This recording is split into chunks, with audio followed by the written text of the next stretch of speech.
क्या मैंने कहा? कौन सा नंबर है? शायद 7वां। और ये क्या है आपका? एंथर, जिसको हम लोग कहते हैं पराग कोश, है ना। ये पराग कोश का सबसे बड़ी बात है कि स्ट्रक्चर ही पूछता है, तो स्ट्रक्चर भी बना सकते हैं और स्ट्रक्चर बना के आप उसके बारे में लिख सकते हैं।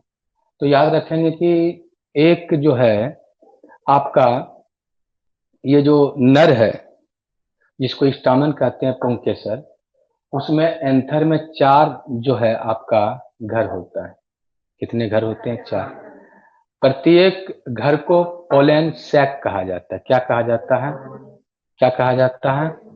तो आप ये लिख सकते हैं कि ये जो तुम्हारा है ये स्ट्रक्चर, ये वाला, ये तो ऊपर वाला आपका क्या कहलाता है? एंथर। यही एंथर ना। और एक एंथर में आपके कितने घर होते हैं? तो 4 घर, जिसको पोलन सैक कहा जाता है। ठीक है, क्या कहा जाता है? या इसको माइक्रोस्पोरेंजियम भी कहा जाता है। तो क्या लिखेंगे? एक एंथर में 4 क्या होता है? चैम्बर होते हैं। घर नहीं लिखेंगे, अच्छा नहीं लगता है। 4 चैम्बर होते हैं और ये 4 चैम्बर को हम लोग क्या कहते हैं बोलो तो? ये पोलेंसेक या माइक्रोस्पोरेंजियम कहते हैं। तो लिखो फटाफट। एक एंथर में 4 चैम्बर होते हैं,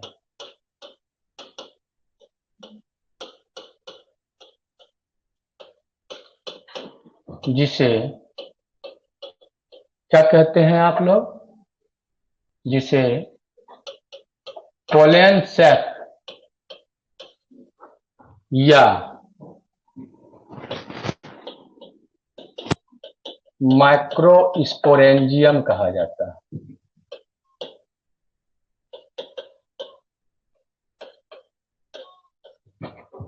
कहा जाता है। इसके अंदर क्या बनता है आपका? इसके अंदर पराग कण बनता है। ये 2 पॉइंट लिखने के बाद अब आप संरचना पे ध्यान दो। संरचना पे ध्यान दोगे तो तुम थोड़ा सा अलग बात बनाओगे। जैसे ये है आपका ऊपर में एंथर, ये एंथर बायलोब्ड होते हैं, द्विकोष्ठक होते हैं, जिसको मैं एक बार बोल दे 4 चैम्बर होते हैं। ये आपका एंथर है।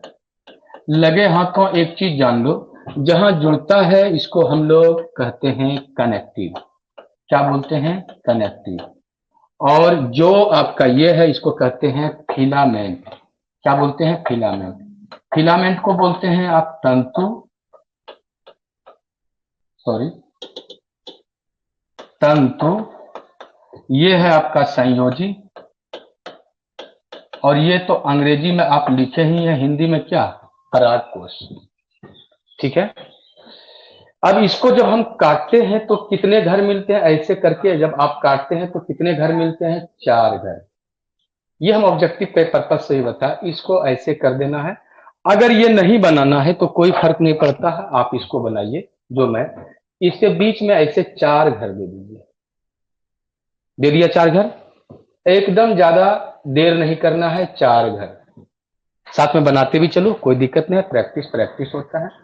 और यहां पर देखो, ये ऊपर से ऐसे करके ऐसे, आप ऐसे करके ऐसे चले आओ, ठीक है। नीचे ऐसे करके जोड़ दो। यहां पर याद रहे, यहां पर कटा हुआ होता है, इसकी ऐसे काटा है आपने।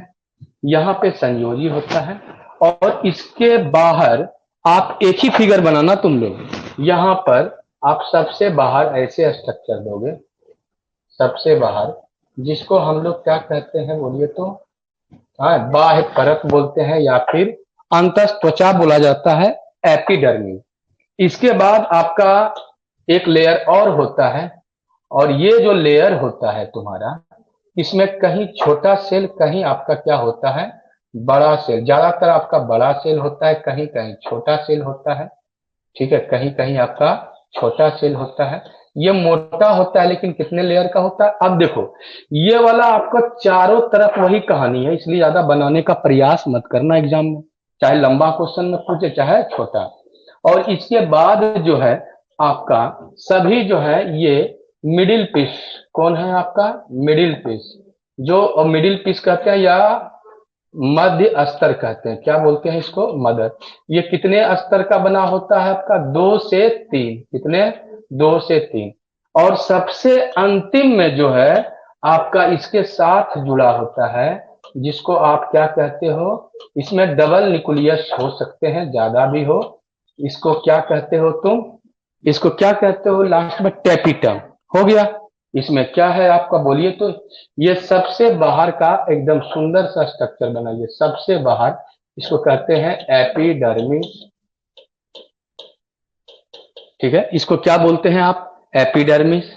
और ये वाला जो आपका ब्लू वाला मैंने बनाया है, इसको, अच्छा, इसको अंतस त्वचा बोलते हैं। अंतस, अंतस त्वचा। देखिए, अंतस, अंतस त्वचा। हाँ, अंतस त्वचा इसमें साथ में होता है। अंतस त्वचा, अस्त्वचा, अस्त्वचा। कैसे लिख रहे हैं भाई? अस्त्वचा। अंतस, अस्त्वचा, अस्त्वचा, तो वह चा, समझ गए? अंतस त्वचा, ये क्या लिखा जाता है? अंतस त्वचा। ठीक है, जिसको हम लोग एपिडर्मिस कहते हैं। एपिडर्मिस भी लिख सकते हो हिंदी में, कोई बड़ी बात नहीं। इसके बाद ये वाला जो ब्लू वाला है, ये वाला क्या है आपका, बोलो तो? ये है आपका दूसरा, जिसका नाम है एंडोथेशियम, यही बोलते हैं ना, एंडोथेशियम। एंडोथेशियम को एंडोथेशियम ही रहने दीजिए, ज्यादा एंडोथेशियम या थेशियम, थेशियम। और ये वाला जो आपका इसके बाद वाला स्ट्रक्चर है, ये वाला, इसको कहते हैं मिडिल, मिडिल लेयर। और मिडिल लेयर को आप कहते हैं मध्य सतह। और सबसे अंतिम ये वाला जो है आपका क्या कहलाता है? टेपिटम। टेपिटम को हिंदी में भी लिखा जाता है टेपिटम, ये वाला। ठीक है, यहाँ पर तुम देख लो, ये वाला जो स्ट्रक्चर है सिंपल। ठीक है, इसमें कहीं कोई दिक्कत नहीं होना चाहिए। और ये बीच में इधर वाला जो यहाँ पर है, इसको कहते हैं कनेक्टिव, जिसको बोलते हैं संयोजी। इसको क्या बोलते हैं? संयोजी, जिसका नाम है कनेक्टिव। बस, और कुछ करना है? ये वाला आपको बताना है कि इसके बीच में टिश्यू होते हैं, जिसका नाम है स्पोरोजीनस टिश्यू। इसका नाम है स्पोरोजीनस टिश्यू। और स्पोरोजीनस टिश्यू को क्या बोलते हैं, बोलिए तो? बीजाणु जन उत्तक, बीजाणु जन उत्तक। बोलो, नहीं बन पाएगा? यही आपका फिगर नहीं भी बोलेगा तो यही लाइन और लिखना है इसमें। अगर लॉन्ग क्वेश्चन वहां पर पूछ दे तो इसके बारे में हम लोग आगे बढ़ेंगे। किसके बारे में? इसके बारे में। ठीक है, ये जो है तुम्हारा सजेशन का नेक्स्ट क्वेश्चन था क्या आपका? सजेशन का नेक्स्ट क्वेश्चन आंसर लिख लिया, बना लिया? कोई परेशानी है तुम लोग ही बोल देना।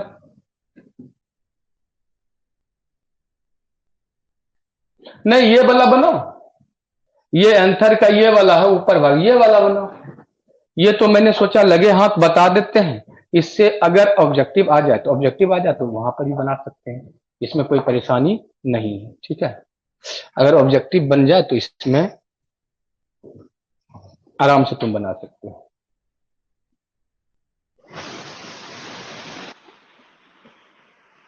कैसे लिखा जाता है? जो सेंटेंस तुम्हारे पास है उसी सेंटेंस को हम लोग क्या करेंगे, मजबूती से वहां लिखेंगे और पेश करेंगे। इसमें कहीं कुछ ज्यादा लफड़ा नहीं करना है।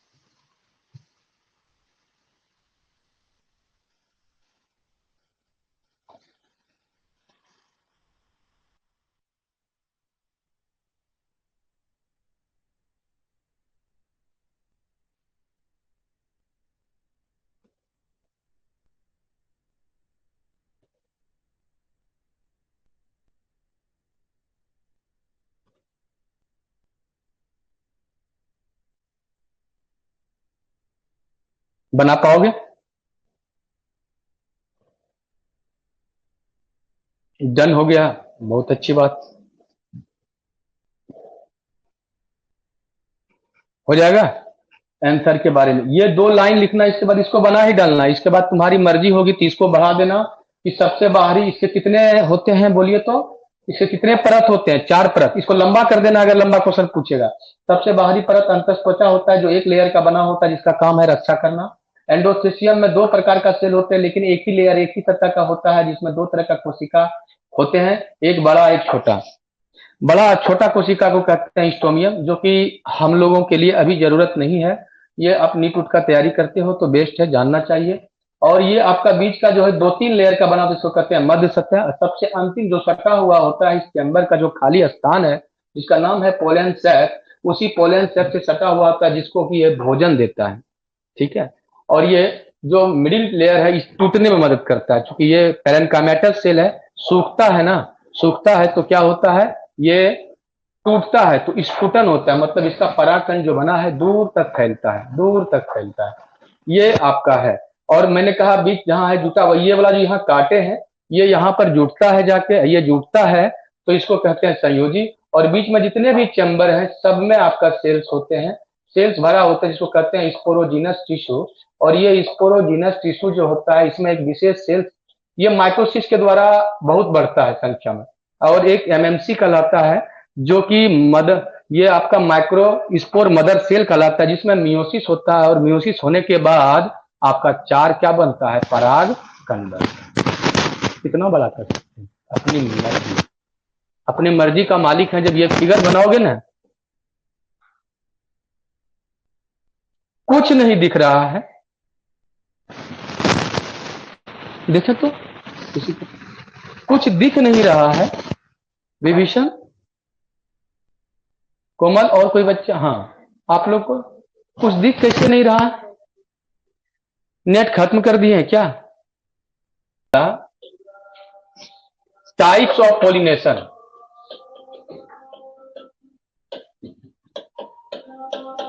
टाइप्स ऑफ पॉलिनेशन, परागन के प्रकार। एक बात तो डिफिनेशन जरूर लिखो इसमें, परागन जब भी पूछे क्या कहते हैं, परागन किसे कहते हैं, तो लिखो जब, कहां से, जब पराग कोष से परागकण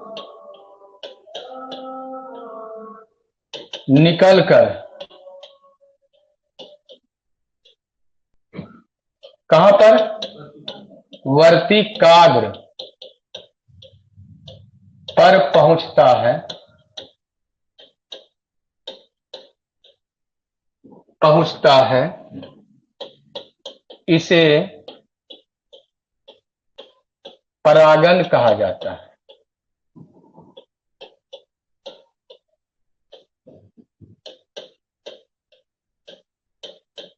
ठीक है, क्लियर है? अब देखो, याद रखना, ये परागन जो है 2 प्रकार से होता है। तो परागन के प्रकार, परागन 2 प्रकार से होता है, परागन 2 प्रकार से होता है। यहां पर तुमको कुछ नहीं करना है, पहले एक छोटा सा फिगर बनाना है, लाइन डायग्राम है। लाइन डायग्राम तो और इजी से बना सकते हैं, जैसे मैंने बोला क्या, पॉलिनेशन, जिसको आप कहते हैं परागन, परागन। ये हम लोग 2 तरह से बनाएंगे, दोनों तरफ, एक इधर एक इधर। और इधर वाला को हम लोग क्या लिखेंगे बोलिए तो, स्वपरागन, जिसको कहते हैं आप सेल्फ पॉलिनेशन। और इधर वाला को बोलेंगे पर परागन, पराया परागन भी बोल सकते हो, लेकिन यहां पर है आपका क्रॉस पॉलिनेशन। इससे एक ऑब्जेक्टिव तुम्हारा उठाता है, जहां से उठा दे बिहार बोर्ड। स्वपरागन भी आपका कितने प्रकार के होते हैं? 2 प्रकार के। अगर सेम पुष्प में होता हो तो उसको कहते हैं स्वयुग्मन। एक ही पुष्प में होता हो, जैसे ये पुष्प है, इसी पुष्प पे नर है, इसी में क्या है? मादा, इसी का परागकण इसी पर पहुंचे, इसको स्वयुग्मन कहते हैं, जिसको आप लोग ऑटोगैमी कहते हैं। जब पेड़ एक हो, पौधा एक हो और 2 पुष्प के बीच में परागन होता है, तब उसको क्या कहते हैं आप? स्वजात पुष्पी परागन। और इसका नाम है, इसीलिए मैंने इसको रिवाइज भी कर देता हूं यहां पे, इसका नाम है आपका क्या?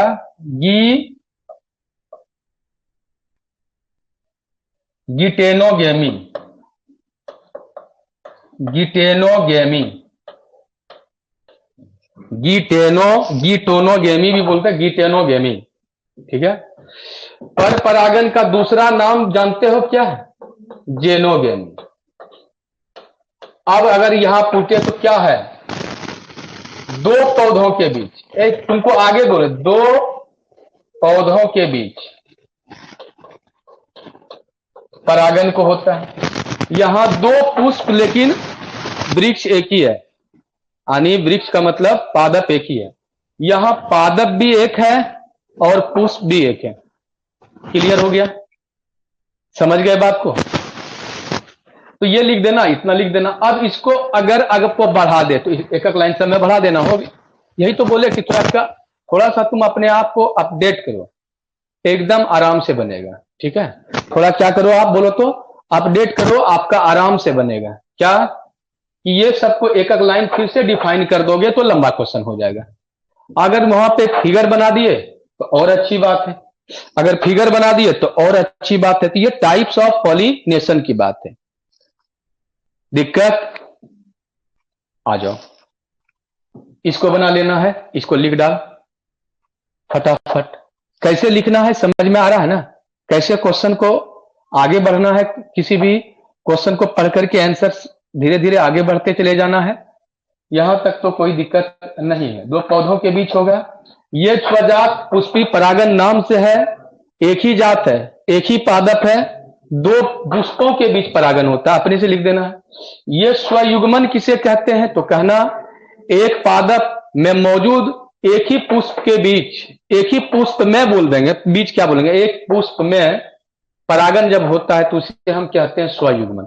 अब याद रखना कि ये दोनों में जो है, जो संतान होंगे, वो संतान बिल्कुल अपने जनक के समान होगा, क्योंकि इसमें पौधा एक था तो जेनेटिक वेरिएशन ज्यादा नहीं होगा। और जेनेटिक वेरिएशन ज्यादा नहीं होगा तो बच्चों में विविधता ज्यादा आएगा नहीं। लेकिन इसमें क्या होता है, अलग अलग, अब यहां मटर का पौधा किसी और मटर का आया तो निश्चित रूप से उसमें क्या होगा आपका, निश्चित रूप से उसमें वेरिएशन होगा। एक ऑब्जेक्टिव ये भी है, इसमें जेनेटिक वेरिएशन किसके संतान में होगा? तो निश्चित रूप से पर परागन के संतान में जेनेटिक वेरिएशन ज्यादा होंगे, इसमें ना के बराबर होंगे, क्योंकि वही है तो नर और मादा क्या है, एक ही पादप का है। समझ गए बात को? एक छोटा सा फिगर हम बता सकते हैं यहां पर कि देखिए, ऐसे करके बता देंगे, लंबा क्वेश्चन पूछेगा तब ऐसे कर देना है। एक पुष्प बनाना है, यहां पर आपको कर देना है और यहां पर और कुछ नहीं करना है। ये आपका वर्तिका है। जब ये वाला इसमें परागकण जाएगा तो इसको क्या बोलेंगे, बोलो तो? स्वयुग्मन। इशारा कर देना, इसको लिख देना, क्या है आपका? स्वयुग्मन। देखो लाइन डायग्राम से भी नंबर उठा सकते हैं, बायो है। अब बायो में आप लाइन डायग्राम से उठा सकते हैं, यहां कलाकारी नहीं दिखाना। अगर आपका एक पुष्प यहां दे दिया मैंने, एक पुष्प यहां दिया और आपका ये है, और बीच में ऐसे करके ऊपर ले जाइए, ऐसे करके वर्तिका दीजिए। अगर ये वाला आपका यहां चला गया तब यहां क्या बोलेंगे? इसको बोलेंगे स्वयुग्मन। तो इसको क्या बोलेंगे आप बोलिए तो? स्वजात पुष्पी क्या? परागन। पुष्पी क्या, परागन। कहीं कोई दिक्कत? अगर आपका ये वाला किसी दूसरे पौधे पे जाता हो तो वो भी दिखा सकते हैं, यहां पर लिख देंगे और यहां पर थोड़ा दूसरा पेन से मार देंगे, देख लो भैया फ्लावर भी दूसरा है आपका। हाँ, फ्लावर है तो उसी जाति का लेकिन दूसरे का। इसको यहां पर डाल दीजिए तो इसको क्या बोलेंगे बोलो तो? इसको बोलेंगे क्या, जेनोगेमी, जिसको कहते हैं पर परागन। ये कब बनाना है? जब आपके पास टाइम है तो बना देना है शॉर्ट में, अगर टाइम नहीं है तो तुमको किस में बना देना है, अगर लॉन्ग पूछेगा तभी बनाना है। समझ गए बात को? कहानी खत्म। ये अपना यहां से उपज है, किसी को समझाने का तरीका है जो समझा सकते हैं। हो गया, इसे भी आप बना देंगे। आगे बढ़े। अब लिखिए एंडोस्पर्म क्या है, भ्रूणपोष क्या है, एंडोस्पर्म क्या है। तो नेक्स्ट नंबर जो है 9, जिसका नाम है एंडोस्पर्म। एंडोस्पर्म क्या है, भ्रूणपोष से क्या समझते हैं? बोलिए, भ्रूणपोष से क्या समझते हैं? भ्रूणपोष से क्या समझते हैं? भ्रूणपोष से क्या है, आप क्या समझते हैं? भ्रूणपोष से क्या जानते हैं? भ्रूणपोष क्या है? सब वही है, मतलब घुमा फिरा करके। तो लिखिए, जब एक नर युग्मक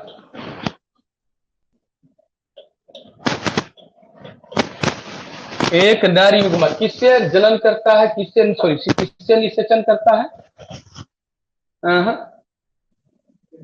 केंद्रीय कोशिका से। तब कुछ याद है? कुछ याद है तब तुम लोगों को याद है? तुम लोग याद करने का कोशिश करो, तुम लोग याद करने का कोशिश करो। क्या बने बोला कि जब एक नर युग्मक केंद्रीय कोशिका से निषेचन करता है तब पेन का निर्माण करता है। इसको कहते हैं प्राथमिक एंडोस्पर्म केंद्रक, इसको कहते हैं प्राइमरी एंडोस्पर्म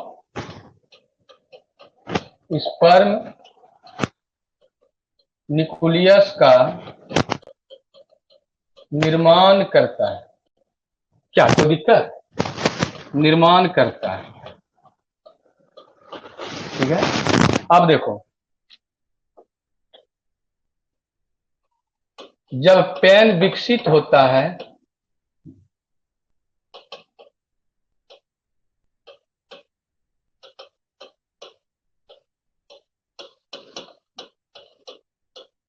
तब क्या बनता है बोले तो? तब भ्रूणपोष का निर्माण करता है। भ्रूणपोष का क्या करता है बोले तो? निर्माण करता है। भ्रूणपोष किसको देता है भोजन? भ्रूणपोष, हाँ, भ्रूणपोष किसको? भ्रूण बनने के समय क्या देता है बोले तो? भोजन, या तुम ऊर्जा भी लिख सकते हो, भोजन या फिर ऊर्जा प्रदान करता है।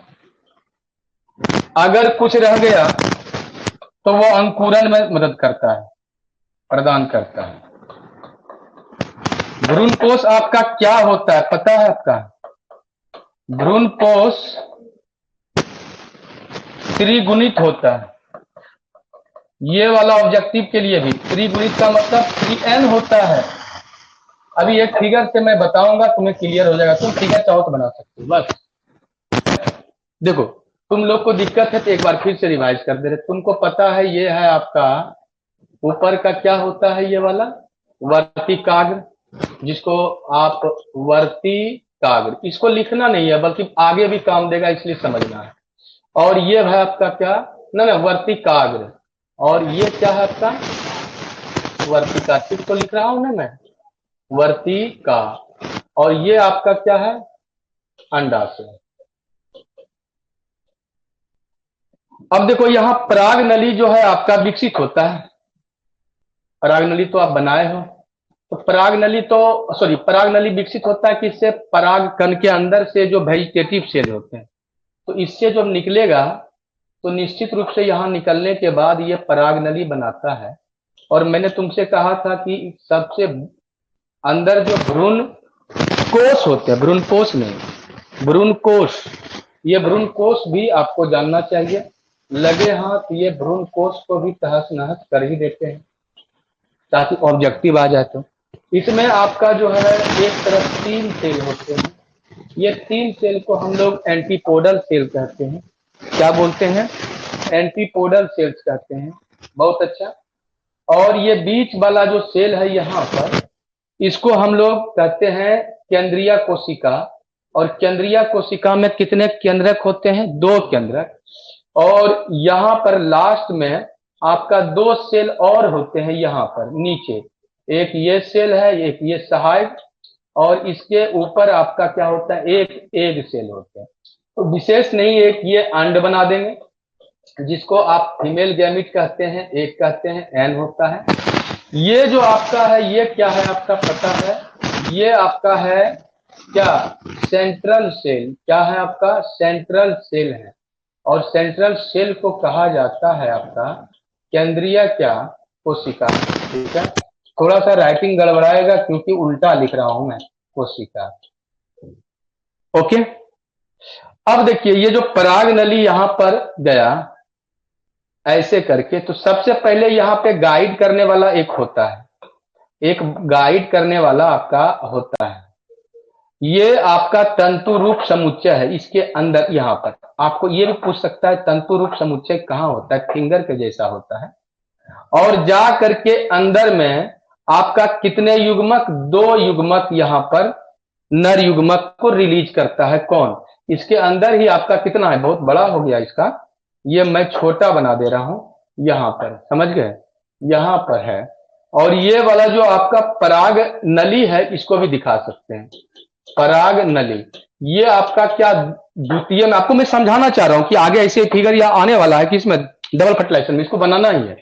और एक बार इशारा कर देना है सर, ये वाला इससे फ्यूज करता है, एक बार इससे, सॉरी एक बार किससे है, इससे, अंड से। तो ये वाला तो साइन गेमी कहलाता है, जिसमें कि आपका युग्मनज बनता है, युग्मनज आपका भ्रूण बनता है। ठीक है भैया, ये वाला आपका क्या होता है बाबा, ये वाला जो आपका फ्यूज करता है ये आपका सेंट्रल सेल से, यही बनाता है प्राइमरी एंडोस्पर्म न्यूक्लियस, प्राथमिक भ्रूणपोष केंद्रक, जो बाद में विकसित होकर के अपने आप को भ्रूणपोष बनाता है, कोशिका का रूप धारण करता है। और यह क्या करता है, तब पहले ये फ्यूज करता है, इसको भोजन देता है, तुम विकसित करते रहो, जब तक तुम इनएक्टिव रहोगे, एक्टिव रहोगे तुमको भोजन देंगे, इनएक्टिव में भी थोड़ा बहुत अगर भोजन चाहिए देते रहेंगे, यहां तक कि बीज जब उत्पन्न होने लगेगा तो उस समय भी भोजन हम तुमको देंगे। तो ये याद रखना, यहां से इसमें एन था, ये भी एन था, ये भी एन था, पहले से 2 न्यूक्लियस था तो एन एन कितना हो गया, 3n, इसीलिए ये 3n होता है। कौन, भ्रूण कोष कितना होता है, 3n। बोलो अभी भी दिक्कत है आप लोगों से, बोलो ना जी, अभी भी दिक्कत है। ये फिगर अगर यहाँ डालना है तो ठीक है, लेकिन यहाँ फिगर में डालना होगा क्या आपको, तब भ्रूण कोष का निर्माण, तब यहाँ पे आपको डबल फर्टिलाइजेशन नहीं देना होगा। डबल फर्टिलाइजेशन देने का मतलब है कि आपको डबल फर्टिलाइजेशन का मतलब देने का मतलब है कि ये पूरा फिगर को आपको एक्सप्लेन करना है। तो पहले पराग कण गिरा कहां पर भैया, वर्तिकाग्र पर। वर्तिकाग्र पर गिरने के बाद ये क्या होता है, जर्म पोर के द्वारा पराग नली निकलता है। वो पराग नली में आपका एक जनरेटिव सेल जाता है जो माइटोसिस करके 2 केंद्रक बनाता है, 2 आपका यहाँ पर युग्मक बनाता है। ये युग्मक पोलैंड ट्यूब के जरिए आपका कहां से, जिधर माइक्रोपाइल है रीजन उधर से इंटर करता है। आपका एंटर करने के बाद ये गाइड करता है दोनों, सहायक कोशिका बेचारा बर्बाद हो जाता है, मर जाता है। इसके नीचे जो है फिंगर लाइक स्ट्रक्चर है वो भी गाइड करता है, किधर से, बीच से मत जाना, बीच से जाओगे किसको तोड़ दोगे तुम, अंड को तोड़ दोगे, तो बाद में क्या है, जायगोट कहां से बनेगा भाई, तो ये जायगोट बनने नहीं देगा। तो ये वाला रिलीज करता है, एक स्टेप और एक स्टेप फ्यूज होता है। कहानी का कॉन्सेप्ट डेवलप हो गया। हाँ, तो ये तो भ्रूण कोष के अंदर जो है 1 2 3 4 5 6 7 कोशिका और 8 केंद्र, ये भी याद रख सकते हैं। इससे भ्रूण कोष भी आपका क्या हुआ, भ्रूणकोश भी आपका क्या हुआ, तैयार हो गया। कभी कभी भ्रूणकोश का संरचना पूछता है, 2 बार पूछा है भ्रूणकोश का संरचना, या फिर उसमें कौन कौन से अवयव पाए जाते हैं। तो यही अवयव पाए जाते हैं, एक ऊपर एंटीपोडल सेल जिसका नाम नहीं लिखा, सेंट्रल सेल, और ये क्या है, सिनर्जिड सेल, सहायक कोशिका, और बीच में क्या है आपका अंड है। कहीं कोई दिक्कत नहीं है।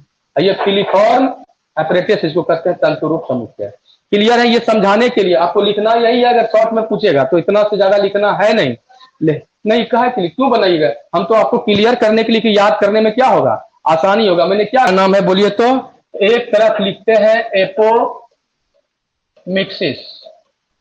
जिसको हम लोग कहते हैं क्या, असंग जनन, वाह। और दूसरा जो है आपका क्या है, एम्फीमिक्सिस, एम्फीमिक्सिस, मिक्सी मिक्सी निकल देना तुम लोग, ठीक है। इसको कहते हैं संग जनन। यहां पर जो बीज का उत्पत्ति होगा, ये बीज का उत्पत्ति होगा बिना निषेचन का। तो सीधा बात है, क्या बोले तो, जब बिना निषेचन का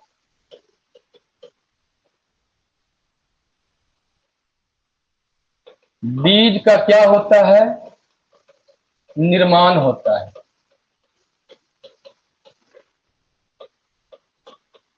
उसे इसे जो लिखना है, असंग जनन कहा जाता है। चलो भाई, एग्जाम्पल लिख देना। दूसरा, ग्रास में होता है, घास में, ये भी क्वेश्चन पूछा है, ग्रास में। और भी किसी में होता होगा, जबकि यहां पर बोले जब निषेचन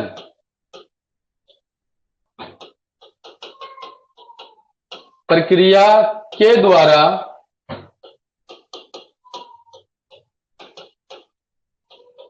बीज का निर्माण होता है,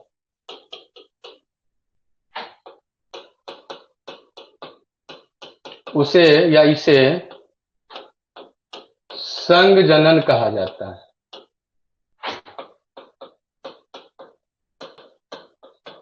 इसमें भी एग्जाम्पल दे देना। ये मैंगो उंगो जो देना है सब चलेगा, मैंगो देना है, पैडी धान देना है, राइस देना है, वीट देना है, और क्या देना है आपको बोलिए, जो देना है 3-4 दे देना है, ईटीसी जो आपके वातावरण में दिखता है। और एक पॉइंट लिखना है, इसमें जो होता है संतान जनक के समान होता है। यह एक प्रकार का अलैंगिक जनन हुआ, जबकि यह एक प्रकार का क्या हुआ, लैंगिक जनन है। तो यह अलैंगिक जनन है, यह क्या है बोलिए तो, अलैंगिक जनन है। गिक गिक अलैंगिक जनन है। और ये जो है आपका यहां पर इसके सामने लिखेंगे, यह क्या है बोलो तो, लैंगिक जनन है। और भी लिख सकते हैं, लैंगिक जनन है। संतान क्या होता है, इसमें कॉपी होते हैं जनक का, जो एग होगा जिससे बिना निषेचन का जो है बीज का निर्माण होता है। बिना निषेचन का मतलब एग ही डेवलप हो जाता है, और यहां पर जो है निश्चित रूप से वो जनक के समान होगा, ये यहां पर क्या होगा, वेरिएशंस होगा। तो यहां तक कोई दिक्कत नहीं होना चाहिए। बोलो, हो गया। तो जो सवाल पढ़े थे आप अच्छे से बनाओगे, निश्चित रूप से बनेगा। और जितने भी आपका क्या है सवाल है, थोड़ा सा फोकस होने का जरूरत है, और सब बनेगा आपसे।